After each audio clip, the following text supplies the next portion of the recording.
ৰজা চকী এখন আনিলোঁ।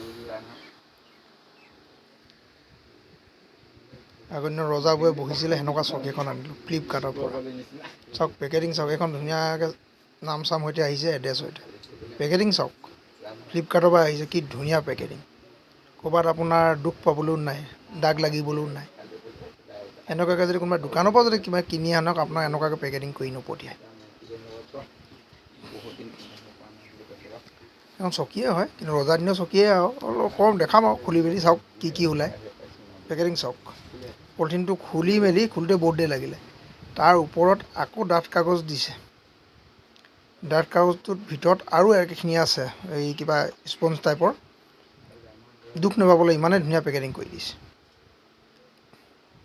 এখন কি চকী হয় আপোনালোকে কমেণ্টত ক'বচোন। এইটো চাওক, বগা বগা এটা থাকে, সেইটো দি লৈছে, পেকেটিং কৰি দিছে। আকৌ আঠা চাঠা লগাই দিছে। আঠা নহয়, টেপ হয় আৰু খুঁটাকেইটাত লগাইছে লেতেৰা নহওক বুলি। এখন চাওক, ইয়াত আপোনাৰ স্পঞ্জৰ কেইটাত দুখ নাপাবলৈ দিছে। এতিয়া ডিঙিটো থৈ দিবলৈ, মাথাত থৈ দিবলৈ কি ধুনীয়া চকী। এডজাষ্ট কৰিবলৈ দিছে, এইটো চাওক।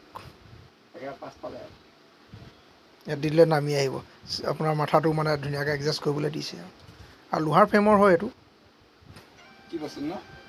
কেনেকুৱা লাগিছে জনাবচোন, আৰু কি হয় ক'বচোন বাৰু এইটো।